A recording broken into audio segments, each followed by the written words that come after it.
at the same time sell us the dope that leads to heart failures and strokes. Where do we start? Do we believe what the elders wrote, or the ones who watch through a telescope? The Illuminati cyclops, beast mark on every coast. The head of a cult, the devil goat that sits in a drum circle like a hippie, dressed like a gypsy. My best of rocking benevolent quotes is like Tesla notes. Now they got surveillance on Diddy. I'm a cross between Umar Johnson and Billy Carson. I told my grandmother that we are from where the stars from. I'm like Rod Hayes, but I'm Todd Wave with a blonde fade. Some days it'll be an orange braid, half shade. That's just his character. I made hair like lemonade. Both his parents come from Africa. Y'all know the prototype, it's the walking life. See, the sun is the source of light. It made my quartz bright as New York at night. They say when Walter Wright, he could steer Hathor to the boat of the moon. Into the cliff, sent to the glyphs to open the tombs. They say Killah flows is like pillar porticos that fulfill the scrolls made of silver and gold. The bars I laid is like sculpted on the architrave. I wrote it like an art display of gods and goddesses with darker shades. I wrote it in the chamber, glowing like the child that was golden in the manger. Only 3 kings knew he was growing to be the savior. Okay, back to rap more about Hathor, the cow-headed near the Nile desert. Under the white clouds, the native dancing in the powwow. He wore the head crown of owl feathers. As the clan went from loud records, and priests and Jizza wrote their signature down on Geffen. And hip-hop's are where I found the presence. The shepherds are coming down from Mount Everest, surrounded by peasants. With unclean skin disease, they called them leopard. I pointed a finger up and moved it around till I found the nebula. I told them I walked through Babylon, Persia, and Mecca. I talked to bees out their nectar, kings out their treasure. I've been counting ever since I've been walking. I started from forever. I've been writing on steelies inside of caverns where it's misty. Dealt tarot cards to the hands of time. Closed my eyes while the mouth of a cave kissed me. I gave the walls history. Y'all enslaved us all misery. That's why I shaved it off and came back bald, a mystery. I wrote it all on big slabs of lapis, lazuli, channel vibes to the candle fire. 12 candlesticks, 6 on amethyst. I write my scrolls on the clove of a rose. You see them when they unfold, the untold secret me and the queen bee hold. So when they make the pollen bend, I can communicate with the insect world like King Solomon. I mean solar gems, most roll to him. Then I went rogue on them, those who stole my pen. Then I went ice cold as wind. Geminis we roll as twins. When we take the mic, we're the walking life. The D's rated houses looking for your favorite out of Brooklyn. Africa praises to the bushmen, to the natives in the woodlands, the razors in the Juxin, through the mazes of the bullpen. They killed our saviors, re-raised us and made us into hoodlums. Malcolm X became one of the greatest out of the Muslims, except for this boxer who never went to Oxford, never became a doctor, but got the rings of the chakras. Cassius Clay and Hathaway passed away, saw dimensions. George Benson, could this be a masquerade? Preacher said fast and pray. My mother's not there, but I asked her grave. Tiffany's not here, but her ashes stayed. What words will Prince and Michael Jackson say? I was a boy, now the mirror showed me patches of gray. Then it got black, and I started like tapping into a haze. Dazed, the mirror said your hair looked glazed because that's how much passion you gave. This is what happened, you still rapping. The mirror became my healer when it told me I was a pyramid giver, a gold spitter and a soul filler. I came to slay the Antichrist. Walking life, walking life. Yeah, it's a prayer. Now, who were some of your early influences? Well, the planets, the creator, mythical gods, real ones, people, flowers, everything in nature, inspiration. Musicians get their inspiration really from environmental things, and all musicians are inspiration to me, no matter what style they're playing.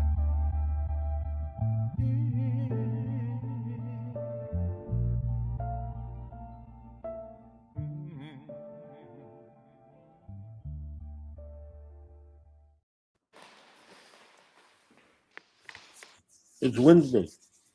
It's Woo Wednesday. It's Virgo season. It's Royal Priesthood Wednesday. And we got the father and son duo here to set it off. They started and we closed. They got new names now. When we first started, they were, Anakin and Luke. Right now, they're Art Vaders. Yes. They're Art Vaders. So we're here, to start with them, and we got a special guest by special request. He hid some information from me, but I have it, okay? We have a man who is so Brooklyn. Him and Adam Sandler have the same birthday. That's all I want to say. That should give you a picture of who we have in our presence. So I will get to him, our special guest, in 1 second. I just really want to take some time to speak to the father and son of the father and son of the Podcraft, Killah Priest and Solo Gems. So we have the Art Vaders over here. Luke, tell us about your experience and what's some of the things you learned in this process. I had an amazing experience. I want to shout out Adam for giving me this opportunity to do this. I want to shout out all the artists for giving us the pieces to create this beautiful show. I had an amazing time. I made a lot of new connections. I met a lot of great people in the process of doing this, and I would totally do it again. I had a great time. All right, we're looking forward to the book or the docuseries or something. You know, we had to document it and Yes. reach out to some young people and inspire them to share their stories. Everybody is a creative, in a society that kinds to censor. So you start high school. How you feel about that? I'm excited. I'm gonna make a lot of new friends. I'm gonna be taking the train to school from Brooklyn to Manhattan. It's gonna be cool. The trains are like the arterioles in the veins of the body and the mind. So from the central nervous system of your root or your brain throughout the annals, every seat you sit on tells a story of its own. So now you went from your own story to this walking life with Pops. Now you're getting in a space to be able to display your own walking life and you continue on your legacy. So what's one more thing you want to say about the show? One more thing you want to say about your father? One more thing you want to say to people that's out here? It was an amazing thing that I got to do. Thank you, Dad, for helping me connect with all the artists, helping me with studio visits and all that. I had a great time doing it, and if you're in New York, you should come and see it. There's only a few more days left to see it, so you should come and check it out. And where is it, Luke? Chelsea, A Hug from the Art World on West 19th Street, 515. That's the address. Nice. And when's it open from? When till when? It opened June 26th, and it closes on August 31st. August 31st. Yeah. Okay. Only a few more days. That's right. I'm excited for you. I know the Podcraft is proud of you. I know Priest is proud of you. All of the influences, man. You are a game changer, and you're proof that there's hope for the future. All is not lost. All is not lost. So. 100%. That's great. Mr. Newsom. Yes, sir. Do you have anything before you go? Yes, I would like to, first of all, shout out, Do the Knowledge Radio. Congratulations on your 10-year anniversary. Yes. It's amazing. You're incredible. You know how we do. And it's all love and trust, and we grow like a plant. And that's what we do. And I want to also shout out producer plug, Gustavo, in the flurry of the walkthrough with Adam Cohen, who I will also give salutations to in a moment. I wanted to say that producer plug, he spun the opening for Open Eyes for Luke, and he crushed it. It was amazing. Gustavo and I have collaborated on a number of museum exhibition openings together, and to have him spinning with his team and the whole producer plug rep here at the opening was incredible. So shout out. Thank you, Gustavo. Adam Cohen, the CEO of A Hug from the Art World, he and I have known each other for decades. I have so much respect for him as a man, a father, and an art dealer. He's the real deal. If you get a chance, come by 515 West 19th Street. Luke's exhibition titled Open Eyes runs through this Sunday. I couldn't be more proud of him. This was 100% his idea. We were walking together in Tribeca, and he said, "Dad, I want to curate an exhibition." He's been seeing shows since he was in a stroller. And the hair on my arm stood up. And long story short, and you can go back into one of the previous Royal Priesthood episodes for the full run through the exhibition. But just to recap, you know, he did it. It was on Luke. I told him, I said, I'll help you if you promise me one thing, and that is to take it seriously. And he said, oh, I'll take it seriously. And he was in there. He was in the studios. He worked with the artists. You know, he got Raymond Pettibone, Cause, Eric Parker, Gordon Terry, Sante Durazio, Mehmet and Kazem, Helget, Richard Jacobs. It just goes on. So I'm really proud of him. There's going to be a publication to follow. We'll keep you posted on, and he's got, you want to tell? Oh, Andre, 100%. Oh, shout out to Andre Butzer, my dear friend, and everybody else involved with the project. Tim, the director here at A Hug from the Art World, and all the staff, they were great. And I just am so thankful for this opportunity to present a recap. And congratulations to Killah Priest on becoming a grandfather. Hey. Congratulations to Yes. Z on becoming a Yes. father. And congratulations to Solo Jim on becoming an uncle. Wow. That's it. Amazing moment, everybody. A child changes everybody's designation. Indeed. That's Indeed. how important our And youth you are. know what? It's like, it's Virgo season. It's new beginnings. And in honor of that, normally I wear my Podcraft t-shirt, but tonight I had to break out the Rocket to Nebula, Yes. because that's where we are right now. Yes. So thank you all. Much love to the Podcraft family. Thank you, Knowledge. Peace, Peace. Kevin. Y'all have a good night. Get home safe. Thank you. Thank you.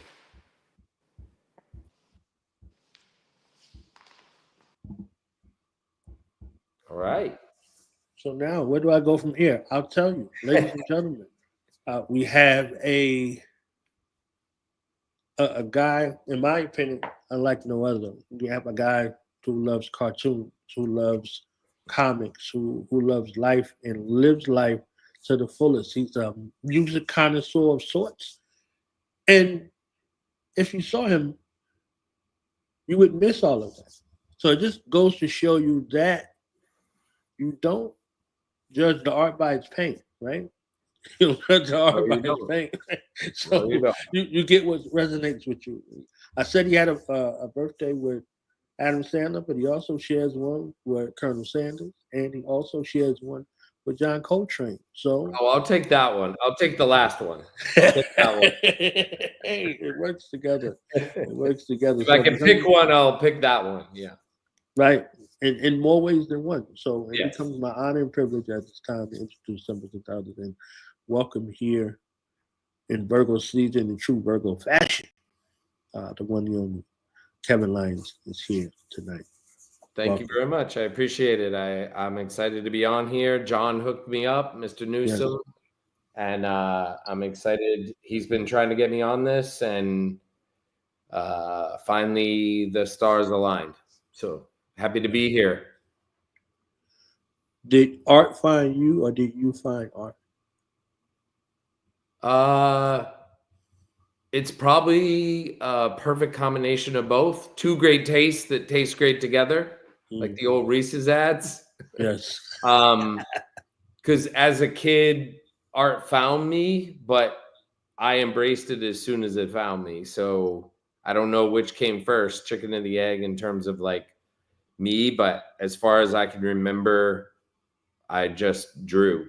Like I was drawing from a very early age, and I would draw everything and anything and copy stuff and build my own characters and draw my own sneakers, draw my own cereal boxes, like whatever it was, I would just draw it. And I can't remember a time in my life where I didn't draw or I wasn't drawing. So in a way, I think it sort of found me, but I embraced it the second it got there. So I don't know if like the tie goes to the runner or how you decide which one was which, but we converged at the same moment, same time, that type of thing. So So how did it go from what they would call it when we're young, doodling? How did that go over in the need for the analytical side of you also to be delved in the creative side? What kind of student were you?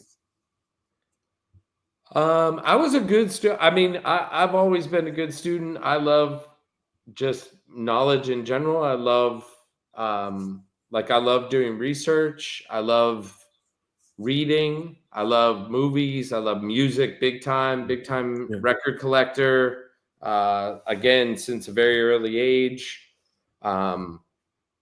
Just I guess I'm like in a bit of an obsessive personality. Like when I get into something, I get into it, and I get into it deep, and it affects everything I do. And I think I always say I'm more of a designer than an artist, so I need content. I need something to like inspire me or to work on or to like draw or have the content, even if it's abstract or whatever, but I need something to fuel me. So every time I make a playlist, every time I paint a mural, I paint with a playlist in mind.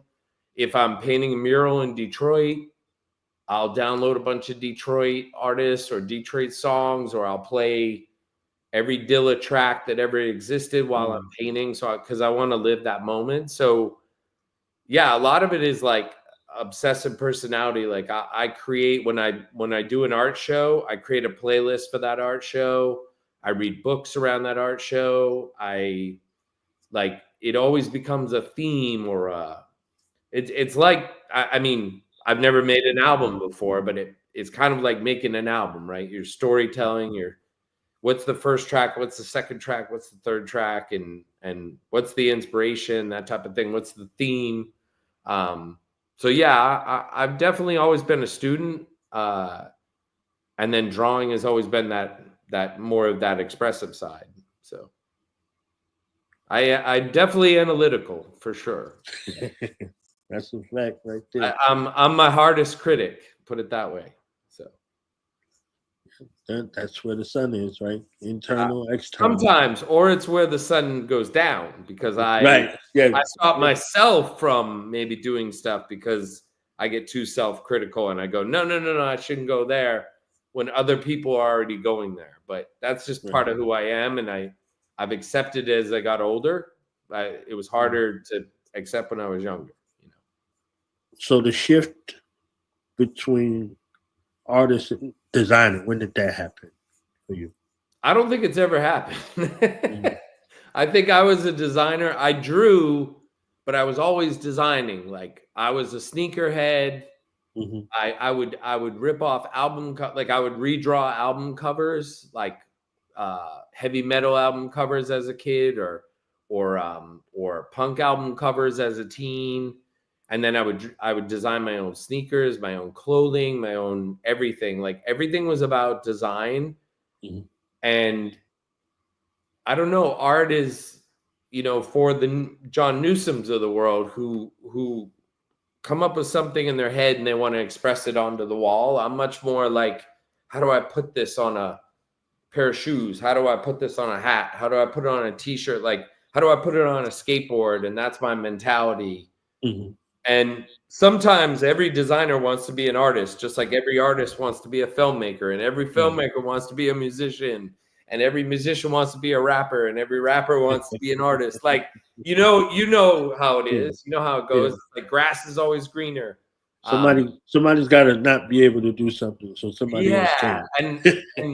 And I've been throughout my career, I've been like, oh, I want to be an artist, and then I realized, maybe that's not my DNA. Maybe I'm just really good at this. And I think you have to figure out in life, like what you're good at and understand that and accept that. And then really use that to your advantage, So for me, the crossover, I dabble in art, but, and obviously everyone would argue, whatever you do, it's art, because it's design or it's whatever. But for me, it's a little bit more about characters, design, logos, like t-shirts, skateboards. It's always existed more in the real world than in the museum or in the gallery or on walls, things like that. And you could argue that's art. A lot of people disagree with me and they say like, you know, no, everything you do is art. You shouldn't call it that, but it's just the way I classify my brain. I don't know. It's the way my brain works.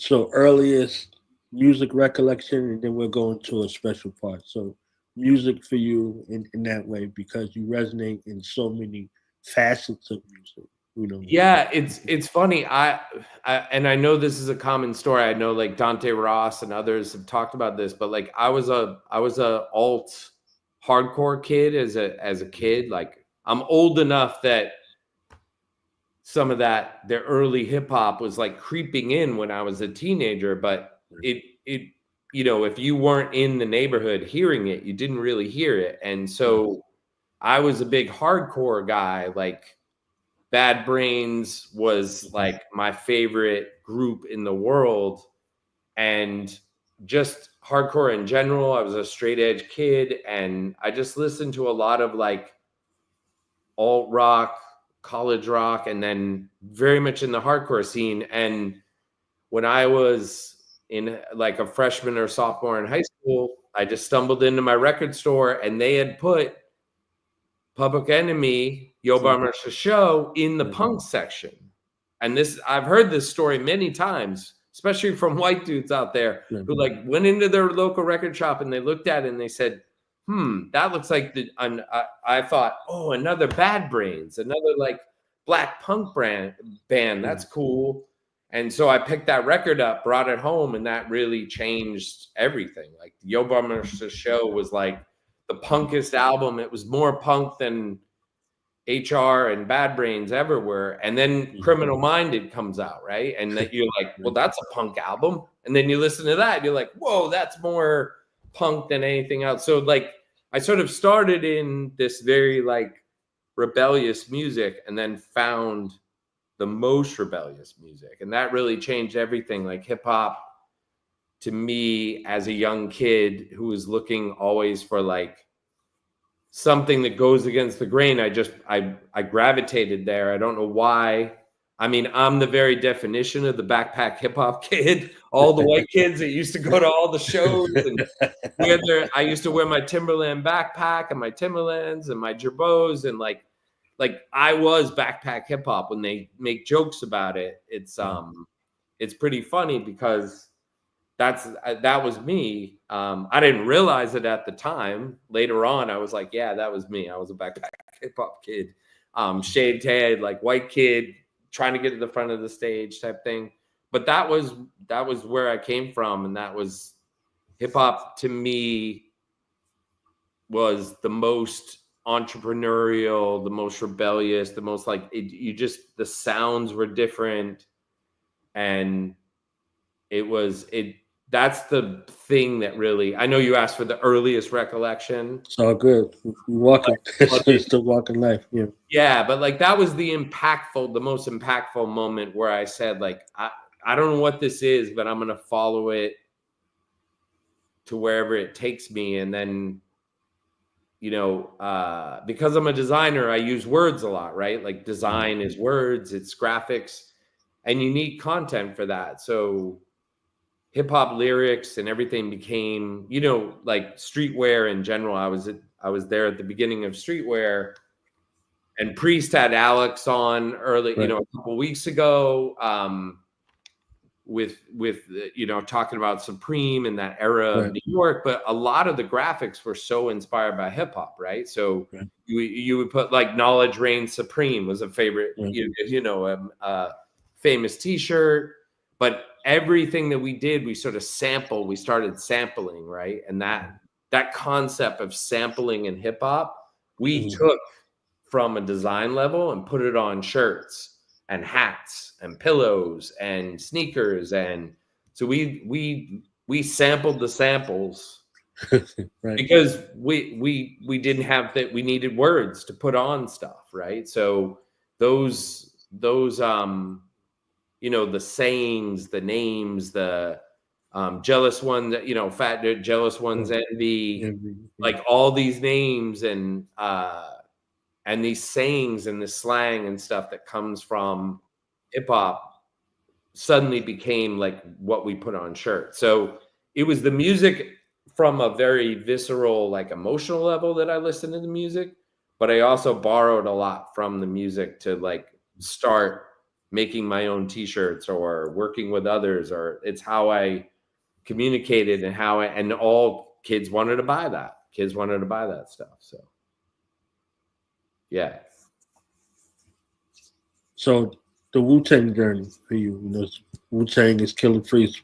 What's that journey like for you from then till now, right? One of those. Wu-Tang played a special part for sure, and it ties to Mr. Newsom, your good friend, Mr. Newsom, because I met John Newsom when I went to the Rhode Island School of Design. So we'd known each other for 30 plus years. We met in freshman year at RISD, and I was in the film program, and I was starting to collect hip hop, and like, Public Enemy was out there,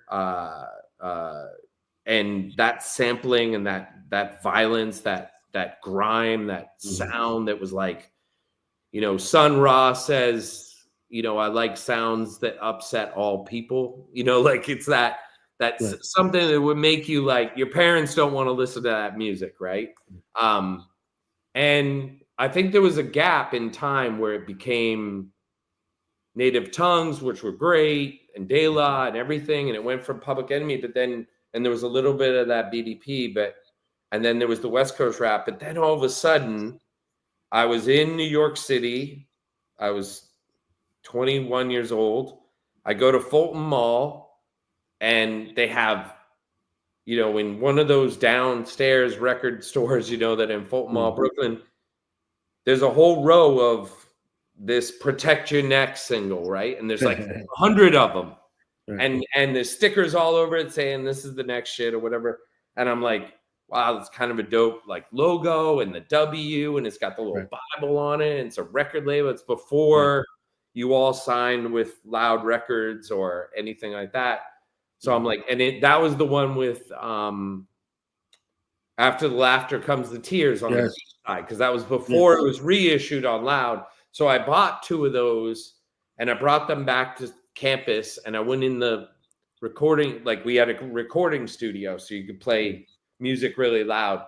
And you put that on, and that sound, that lo-fi, that tape sound, that was as punk, like that brought you right back to Yo Bummer Show, right? And all of a sudden it was like Public Enemy, for me was that highest, like the Bomb Squad and all those guys were like doing things. And then Wu-Tang comes along, and the Method Man video with the MET like on the bus, and the style and the crew. And so it was like a rejuvenation, I think, at a very early age of like, and then Cypress came along with their grimy sound, and Funk Dubious, and like there was so much of that sort of like scratch, but the lyrics, that was the crazy part, is like Public Enemy was political, but you guys were on another level, like just like, and so when I got to like Public Enemy, and there was, you could put so many things on a shirt or so many things, but like Wu-Tang was like a man with no arms you can't hang. And you're like, oh my God, I got to draw that on a t-shirt. I got to draw that in a notebook. And Rain on Your College Ass Disco Dorm. Like those lyrics were like flipped and weird, and like how the fuck did anyone think of that shit? So it kind of blew my mind. Like, one of my favorite things I would write all the time, and I would do posters of, is like whirlwind kicks and hits from every angle, which came off of, the Raekwon Glaciers of Ice. Like those lyrics were crazy to me, crazy. So that was like, for me, I have such a fond memory of that time in my life, because it was like the end of college.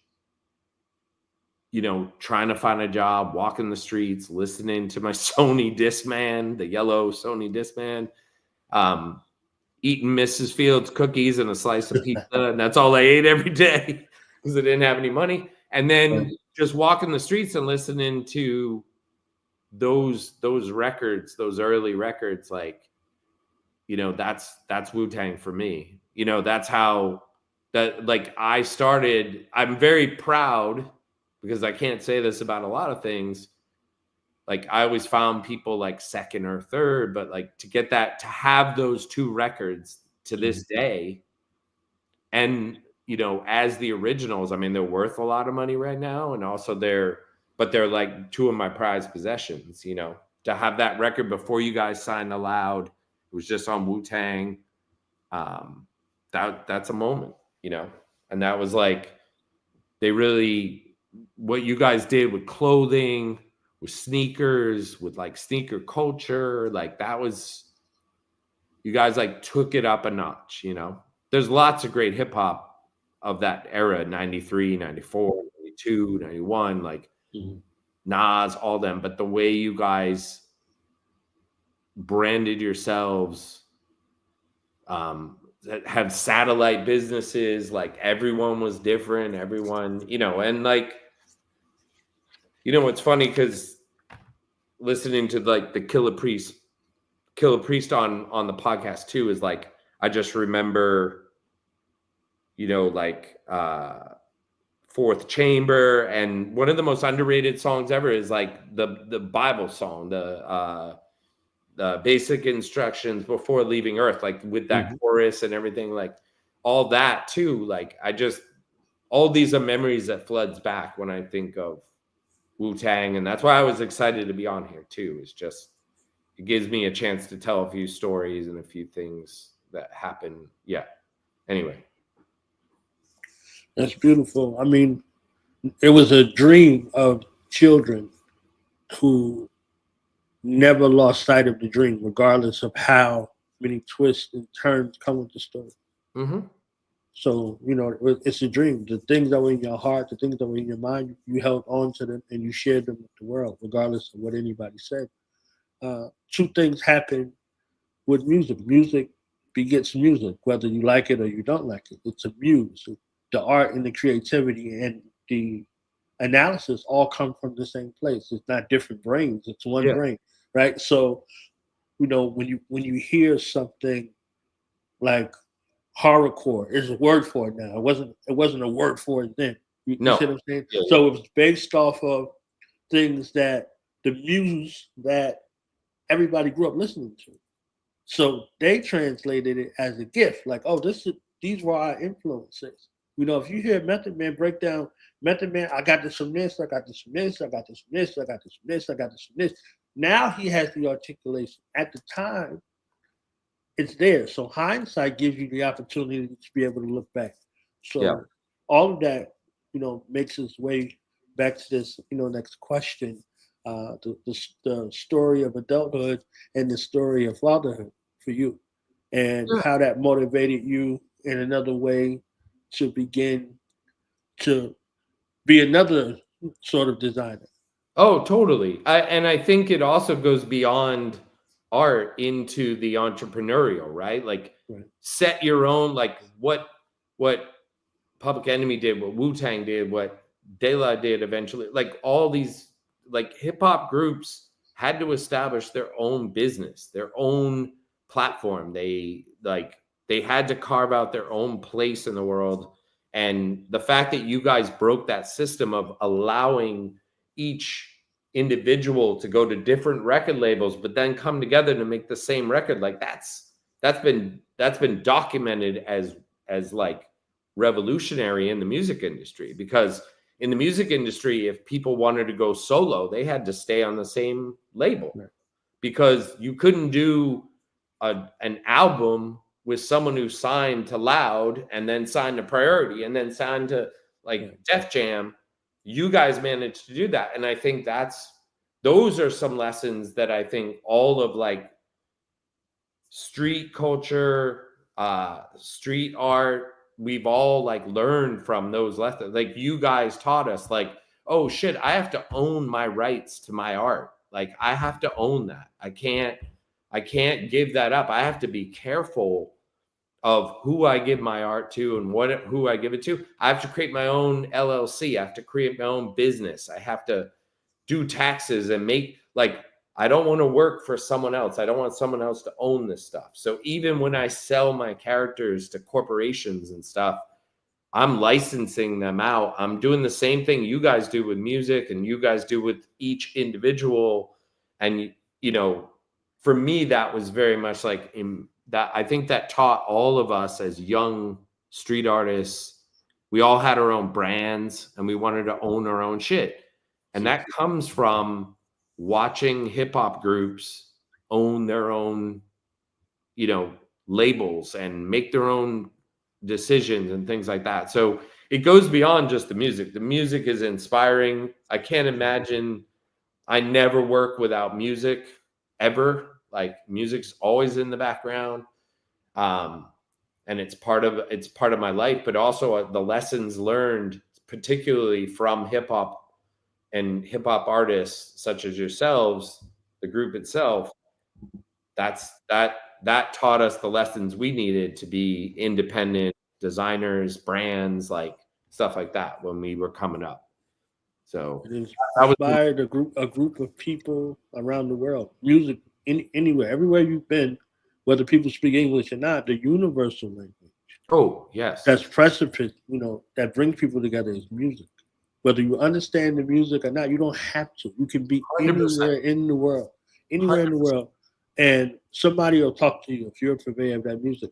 And nothing is a monolith. So you could be in a rave, you could be in a techno club, mosh pitting and slam dancing in the country spot, in the same night. And then you end up in the hip hop scene. So there's no one way.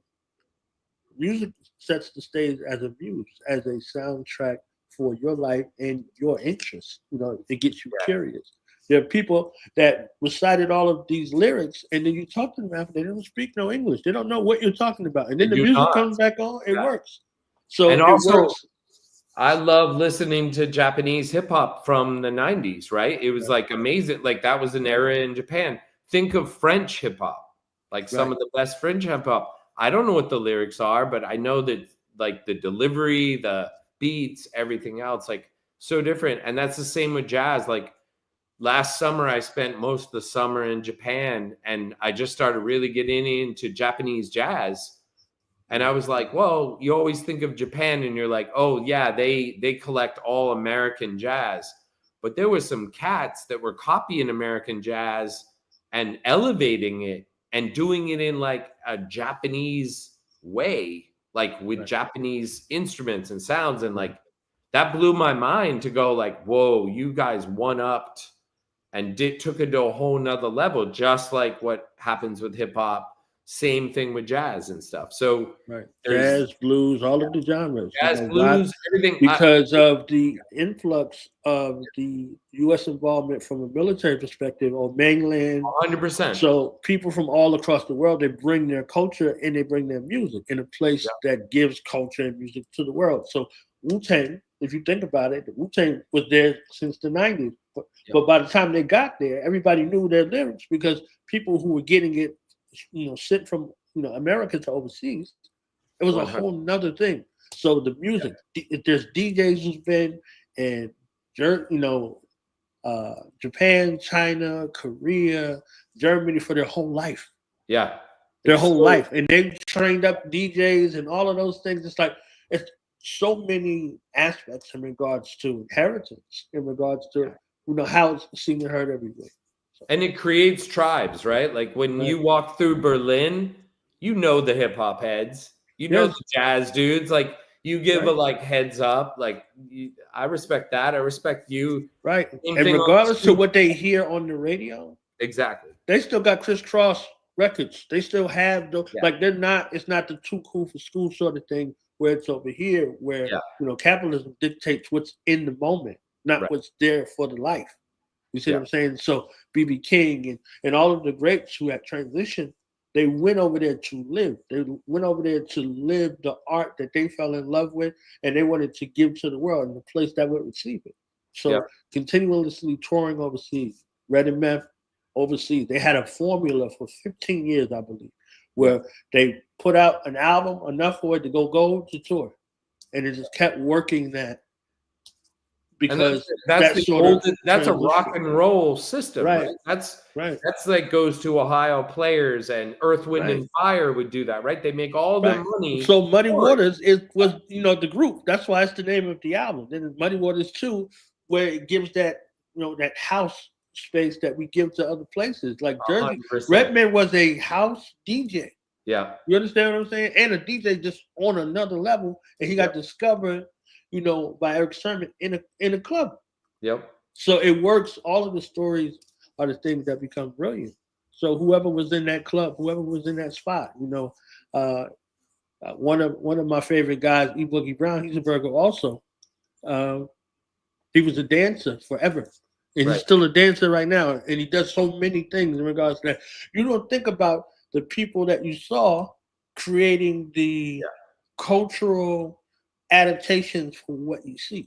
Yeah. And then if we get into the set history, the set people who actually were paid 12 hours and had labor, so the albums they did all of the albums that you heard. So it's a whole nother sub. Yeah, like the Shoals, the Muscle Shoals, and the crews down in Memphis, and then all that stuff is like all those people were like genius musicians. Never really got their due. Now that you see the documentaries and you can learn about them, but they just played great music and they loved doing it. And then they go home to their wives and children, and then go back, and then Aretha Franklin would back be at there. the office. And they just be the guys on the set, Right. I mean, think if Tupac had only been a dancer for,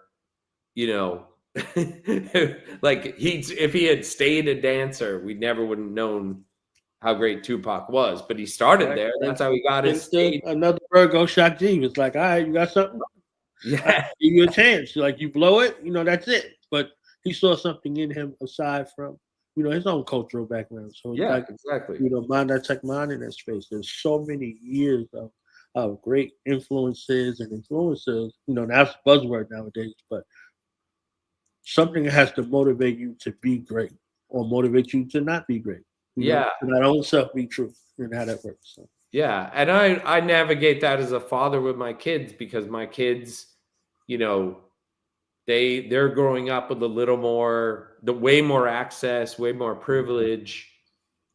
But I want them to be hungry. I want them to be, I don't want to force them to be hungry, but I want them to have that push, because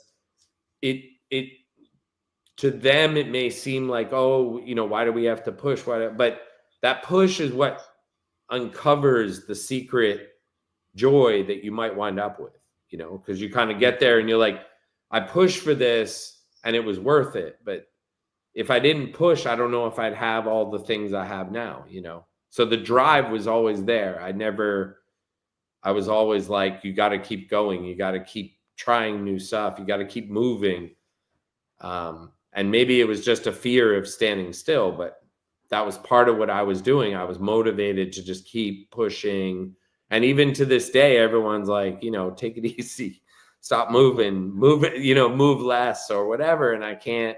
Someday I'm going to have to turn my brain off, but I'm not ready to turn that off right now. I want to keep just building and building and building and trying tons of new things and, all of that stuff. I don't want to think about the end until I fully. I think also nowadays you can extend that end a lot longer, and you see that, like, there's musicians out there that are turning 60 now, right?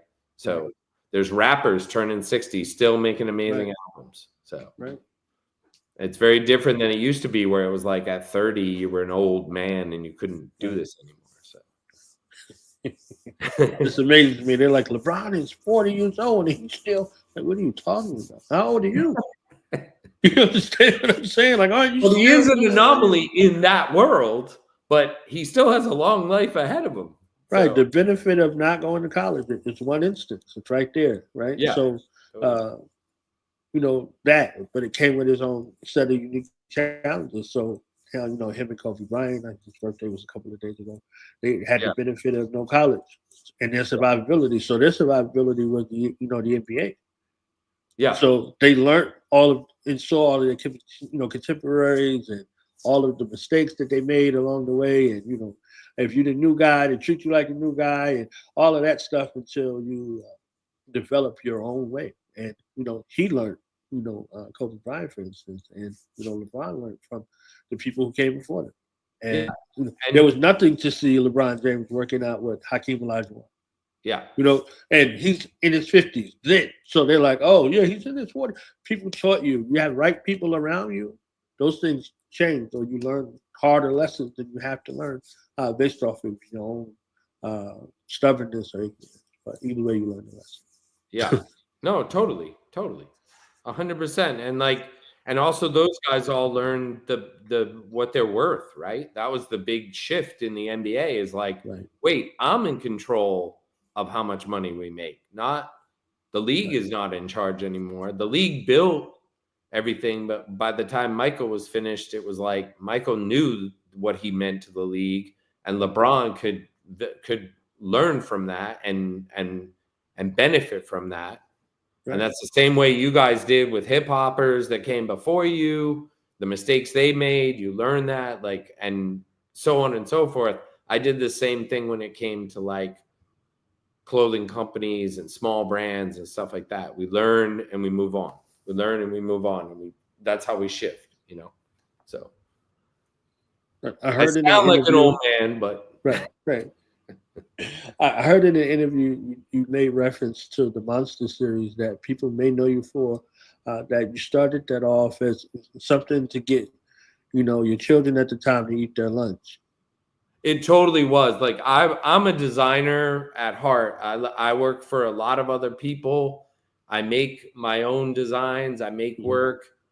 But I was always behind the scenes, right? I was moving in silence, moving in the shadows. I work for the guy who is the guy. And I work for Russell Carablin, who's Sir. I work for, working for him to do Supreme stuff. I'm working for Stüssy doing Stüssy shirts, or Nike doing Nike shirts, Adidas doing, I'm always behind the scenes. But while I'm on phone calls and everything else, I used to just sketch in my sketchbook, and I would sketch these monster characters. And they were sort of I don't know, they were frustrating. They would yell things. They would yell hip hop lyrics. They would express what I wanted to express, but no one, I just felt like they were my private things. I draw them on my book. I kind of sketch them out, and then they sort of go away, and that's it.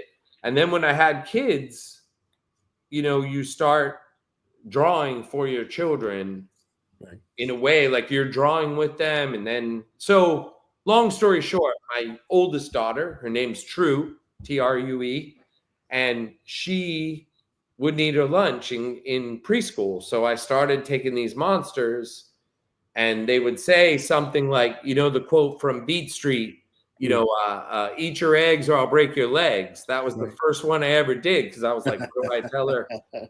So, when they're rapping to each other at breakfast, and mom's eat your eggs or I'll break your legs. And for me, that always stuck out. The same thing of whirlwind kicks and hits from every angle. So I started putting these funny little things in her lunch to get her to eat her lunch.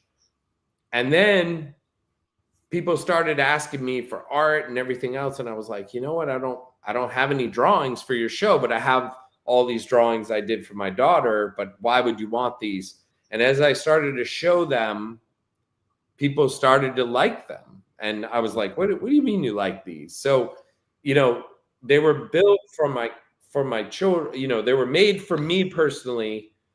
I extended them to my children to help them eat their lunch. And then they started drawing them with me. And then all of a sudden, people started liking them. And it changed at 35 years old, father of two. Suddenly, my life changed from being just a designer to a full-blown artist. And and doing these characters on walls, on t-shirts, on everything. I mean, I have like, you know, the crazy skateboards and stuff here, like just monster covered, you know, like monsters were everywhere. I did them on socks, on whatever it was. Like they started to take over, and they were so freeing because I didn't have to do what other people asked me to do anymore. Right. They would just go, I'd say, what do you want me to do on that t-shirt? And they said, you do what you do.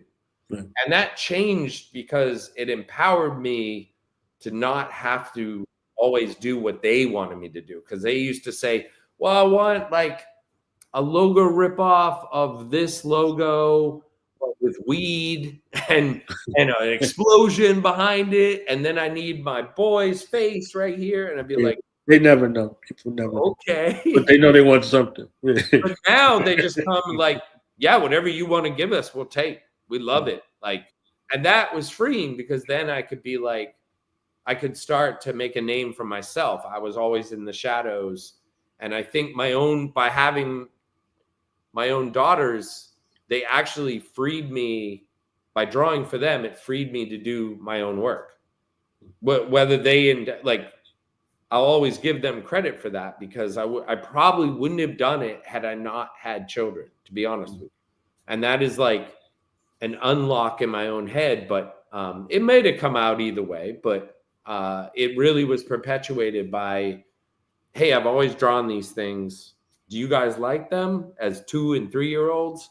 And then the rest of the world sort of took notice and started doing them. And so for me, they never get old. You know, they're like, I'm only like 10 years, 20 years into making them. So I'm very much like a 20-year-old when it comes to the characters, you know? So, but yeah, that is a very big part of like what I was doing. And I've been lucky. Last year, I got to do a whole year of Adidas originals just for kids. And it was like 200 products just for kids. And it was like super fun to do. And that kind of is like full circle, right? Like I start with kids, I do all this hip hop, skate wear, all this other skate stuff and everything else. And then it comes back around to kids. So it was like a nice full circle, like coming off COVID, coming off, you know, that whole year or two, I got to just draw for kids all year. And then that stuff comes out worldwide. And now I just see kids rocking my stuff. And it's like kind of fun to see like little kids wearing the stuff, you know. So the space, like, for instance, like a Monsters, Inc., right? I love that movie. I love Monsters too. When they go to college, that's the movie right there. So, you know, the adaptations of reforming. We watched Friday the 13th. We watched Nightmare on Elm Street. We watched Chucky, all of those things. And then after a while, somebody's like, oh, this is wrong and the children don't need. So, you know, how did you kind of navigate that in your own family dynamic, which led to that dynamic of reforming how people see themselves and that kind of. Well, the thing for me is like I grew up with like the Muppets, right? Jim Henson was my king, my king, like Sesame Street. All of our kids, like your kids, your grandkids, they all watch Sesame Street. It's crazy. It began in the year I was born. Sesame Street started, 1969. And everyone has watched it. My kids grew up on it. I grew up. It's generational. And the thing about the Muppets and Sesame Street is there were these big families of characters. There was 1 or 2, but like there were 20 characters. And what I really like doing is making a ton of characters. I don't have one single character that I put out into the world. It's always many. It's always a crew, a posse, a clan, whatever you want to call it, right? It's always a group. And there's something about that because when you see a group and you see a photo of people, they always go, that's my favorite one. That's my other one. That's me. That's not me. So when I do murals, I do these big murals and people come up to the wall and they go, that's me. That's me. That's you. That's my brother. And there's something about the interaction of that where people like, you know, now it's called meme culture or whatever, but like even with say Wu-Tang, everyone had their favorite Wu-Tang member. Everyone had the Wu-Tang member that they related to because there were so many of you, right? As a crew, as this posse. And I think with the Monsters, while I have every once in a while, there's a single character or not, it's not like I'm doing SpongeBob every day, right? I'm not doing one character every day. And the idea of what Jim Henson did where he created this world, that's what I've been trying to create with my characters, is like a world where people can see themselves in that world. And my daughters, like one of them loved donuts, like just the idea of donuts, the aesthetic of donuts. So I created a donut character that I do a lot of. Like I always draw this donut character, and it became bigger with like, I did a show in Detroit and I did a donut show for Dilla and like this whole thing. And like, but it really started because she loved the donut. She associated with the donut. And I'm unfortunately, my wife and I separated when they were young and we got divorced. And so when they were kids and I would travel the world like painting, my daughter loved Egypt, early Egypt, my oldest daughter. And she loved the pyramids and everything else. So I started drawing these pyramid characters mixed in with the monsters. So I had a big pyramid and a small pyramid. So when they saw me on Instagram and they saw the mural, they'd be like, that's me and that's me. Like they started to like those are the types of things that I think of, like building the world, representing people. And there's so many, like the characters are like, they're laughing, they're screaming, they're loud, they're stoned, they're mellow, they're mad. Like they incorporate like, and I think of like psychologically, if a psychologist sat me down, he'd be like, they're all you know that. They're all me, but I see it as everyone else, but it's probably more me than anything else because that's me as character. I'm screaming or yelling or depressed or mad or this or that. And so, yeah, I think it's more about that building that family of characters. And I'm never lonely with those characters, you know, like they're always with me all the time. So, yeah, I think it's about projecting that idea. I think I grew up on Garfield, on Bugs Bunny, on The Martian, on the Tasmanian Devil, like, and you see elements of these characters. I remember Captain Caveman and Top Cat and Huckleberry Finn and Tom and Jerry and, you know, later on The Simpsons and SpongeBob and Monsters, Inc., Shrek, you know, like Madagascar. I love the penguins. The penguins are my favorite of Madagascar. Yeah, like all those movies. I love Minions. I think Minions are amazing. You know, there's one named Kevin, so I'm into that. But yeah, the characters have always been like, you know, a big part of, and it was a big part of like graffiti culture characters. Hip hop culture has characters, and you know, yeah, it's always been something that I grew up on them, and I think subconsciously they're always in my head, you know, like Cookie Monster is my favorite Muppet, my favorite Sesame Street character, Animal, like all these crazy characters.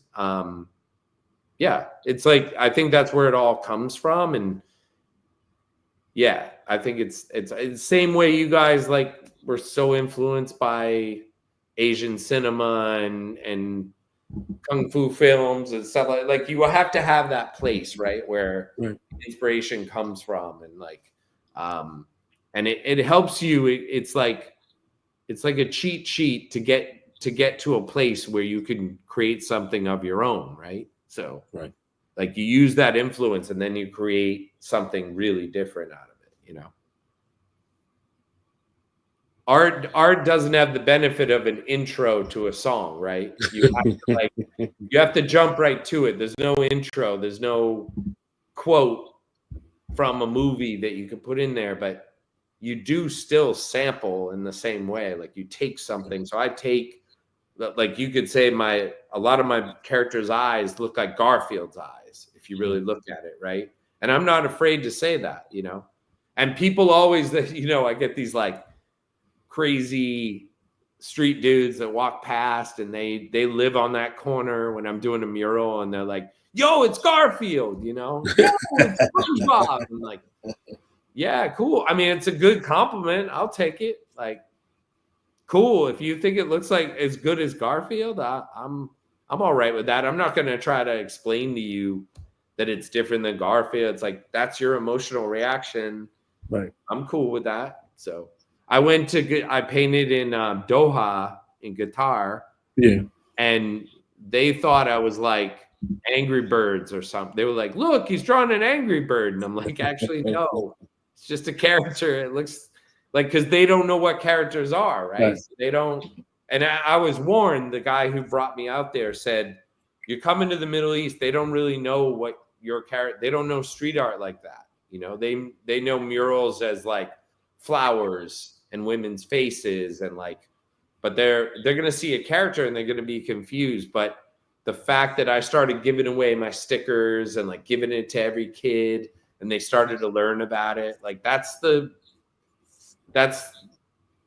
closest thing you come to like sharing music or sharing a song with somebody, is like sharing public art that people can then learn about you, learn about your art, experience it in firsthand. And then if they see you making the art, they tend to protect that wall, right? So even the homies like that just want $3 for a beer, when I'm painting on a corner, it's worth the $3 for them to always be looking out for the corner. You know, like they're going to protect that wall. Now, because I leave, I'm in North Carolina, I'm painting a mural, I leave North Carolina. Who protects the wall? The people I were there and I made friends with and interacted with and bought a beer or two for. That's kind of the way it works. It's reciprocation, it's community. Definitely. A barter system. Your protection for a beer. Protect your neck. Protect your neck. Protect your neck vibes right there. Exactly. So I'm gonna play a couple of songs and get your thoughts, like your live People are gonna get sick of response. Now they love you. Everybody loves you. I love the first track that you played. It was like a poem he did in Mexico. It looks like, right? Right. Killah did. Yeah, that was beautiful. The music never hit that beat. It was always like that background. So yeah, please play. Yeah, he's mesmerizing. You know, so he does what he does. Set it up.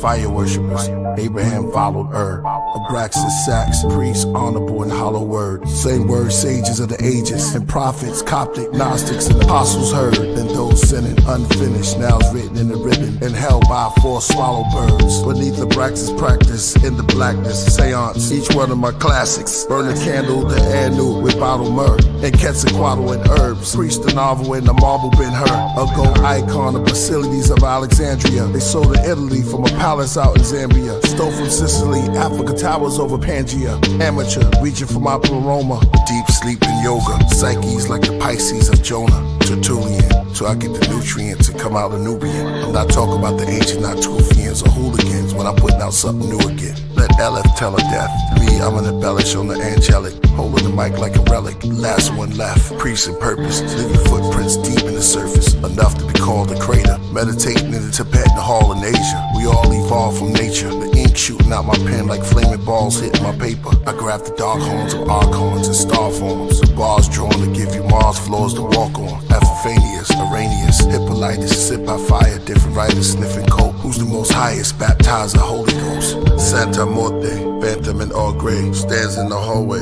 Head of a ram, put hands on your grave. Purpose, let the chords play. Priest never had an off day. Never let my sword lay, so all pray. Work from the bottom like Noah. Meditate, I slip into a coma till I reach my pleroma.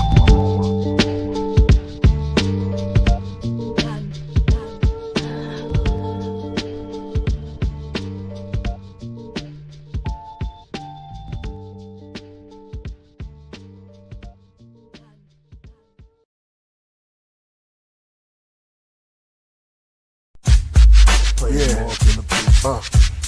Play more Killah Priest. King of Dadanari, speaking wise words to Matani, dress godly, the book of proverbs I embody, student enrollment, my music's golden, with writtens that influence my opponent, I'm fluent when I'm flowing, the words from Fakulti to Nurta, carved out in murder, priest rockin' cherry, that's from Persia, write rhymes using old English curses, like I'm from 685 BC circa, get off your knees, you know not what you worship, but salvation's for the merchants, black child of the Berbers, the ruler Hassar Hadan, write it in a book made of bronze, they're like you're pushing my creative palms. When I was born, there was major storm. A black god in his greatest form. I'm what real rap listeners was waiting on. I mastered the 7 skills, so I was taking long. Then went back and got the 8. That's not in the book. It's not seen, not spoken. Only true masters can relate. In this place, there's no time, no date. God says you have to rhyme to be great. Abanawa Shabbat Shemayim, a whole line like Gilgamesh and write a scroll in Solar Zion. Ishtar in front of Urdu Malisi, sit on his throne easy and write a poem weekly. Priest in his own, my microphone become a species, all on its own, new chromosomes. Bones Marvel DC, my impact on rap, to free all the righteous people trapped. I'm overstanding, we under attack. Bismarcky music was godly, 82 they dropped Atari, 26 empty clips, John Gotti. Killah Priest hip hop version of Bob Marley, amongst the Ansars, Israelite Muslims and God bodies. Now we got the whole teps. As far as deep, only priest flow is left. I took an oath to hold a set. The Ashur Ike in the writing. Holy Bible Genesis chapter 6. Speak on the giants. My favorite anime, Attack on Titans. Favorite boxer, Mike Tyson. When rhyming, I miss the excitement. Play more Killah Priest. Golden. Gold, play more Killah Priest. Priest, it's from around the way. Shout out to all the DJs. Stop the rhyme with the skills. Killah Priest keeps it real. You want it like that, so you got it like that. You want it like that, so you got it like that. Deuteronomy chapter 28 verse 68. The black Jews to the 52 states. All those who relate, this is not up for debate. The stars form a hexagon shape. Metatron in the face. My body forms in the Babylon race. Through megastorms, electrons made a heart pulsate. Piece of Capadon, Ray Kwan and Ghostface. Islam is your faith. Open Qurans beneath Ramadan dates. A Hittite king assassinated by a Syrian prince. A chronicle from the honorables recorded the event. Also with the help and the blessings of a religious establishment. Priest is the dragon in the trench. It's raining badly. I'm throwing daggers while I'm drenched. On the top of his palace, I scale down, looking through his windows, eating salad, holding the chalice. I'm moving silence like smoke. You'll never taste the scope on your palate. Who wanna hold their throat in a challenge? Bleeding out, trying to stop the blood while I kneel on the prophet rug. Shots blow through the window. Snowflakes in my memento. Gold plates, blindfold, tied up, pillowcase. Foreign voice asking me for info. They fed me whiskey till I'm pickled. They hit me in the arm with the sickle, but I'm calm and official. Alarms whistle. Royal priesthood came with the game. Save the Messiah, fire rain. Armageddon, the beast beheaded, we reign supreme. Play more Killah Priest. Play more Killah Priest. La la la la la la la la la la la la. Play more Killah Priest. Play more Killah Priest. La la la la la la la la la la la. Play more Killah Priest.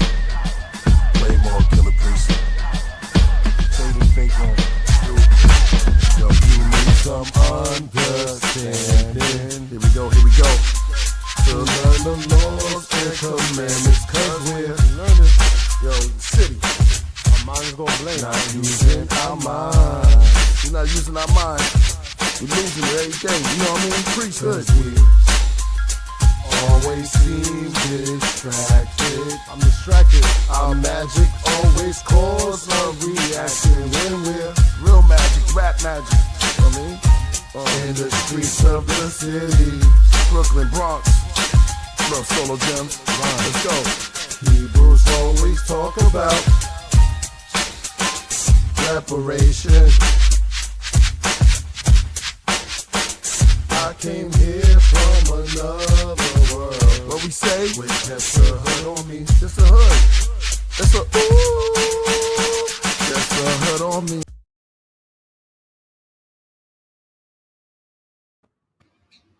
There we go. That had it all. So your thoughts, to hear Priest and his son, like many, the clan, we hear the children, we hear Young Dirty, we hear Solomon and his father, that father-son situation. That's why I started off with Walking Life. Yeah, that was awesome. Luke and his father, was on, so this made sense. And, still prove that Wu-Tang is for the children. Yeah, exactly. Very effective. And like the last track had just about every kind of era of hip hop mixed in one track, which was pretty awesome. So yeah, Priest has a whole album that sounds like a mixtape. Don't sit on the speakers. Yeah, exactly. And that's one of those rules. That idea of mixtape culture, like, again, you could translate that into artwork. You could translate that into comics. You could translate that into a lot of what I do is based on mixtape culture. It just that mix and mashup and conglomeration of different elements together is like, that's still a big part of what I do and who I am. And I have all my mixtapes that I've ever kept. So like I've kept them all. I've never gotten rid of them. I play them in the studio on the same boombox. Like that, all that is still like very much, I preserve all that stuff. So because it gives you a different way of working when you listen to those. So now everything's a mixtape because you can build everything in Spotify. You can build everything in iTunes, and like you can make your own. And I make a million mixtapes, but there's something very different about the physicalness of the mixtape, where you had to press down the button and release the button and do it right on time, and then rewind and try to hit it again and record over it and all that. Your tape gets eaten. You have to put a pencil in there and spin the tape and get the whole thing. Make surgery. The tape. Yeah, it's like surgery. A tape, a piece of tape on there, all kinds of stuff, glue, whatever it was. We became surgeons based on the desperation to save a tape, to save a cassette tape that you love because it's now all shriveled up and you're like flattening it out and trying to bring it back in. You're like, oh shit, if I lose this tape, I don't know what I'm going to do. So, and now it's just press of a button. And some of those things aren't available anymore. There's songs because of licensing deals, because of, all of that. So it's like, all right, everything's not online. Everything's not online. Everything's not on YouTube. And we don't have on Spotify. Doesn't have every Mr. C tape that was ever made. Right. Like that just doesn't exist. Funkmaster exists because he got, super huge, but like a lot of those tapes they don't exist. There's remixes of stuff that DJs in New York did of Wu-Tang that never will show up on anything. So it would never be. Revisionism was happening. So it's like, all right, if you weren't there, you wouldn't know. So. And it's nice. I mean, hopefully there's still stuff like that in the world because. Most of it is overseas. You go overseas, you'll find everything. As you know, you go overseas, you go in the record shop, you'll find everything. Yeah, artists who go perform, it's like somebody bought my first tape. I don't know how they got it. Somebody bought my first record. I didn't know how they got it. Somebody bought me my demo. I don't know how they got it. You understand what I'm saying? So it's a space of stewardship in regards to that's your inheritance. From family. No, I walked into a bookstore in Japan, and they had a skate deck on the wall that I had done 30 years ago that I hand painted, but I don't know how they got it.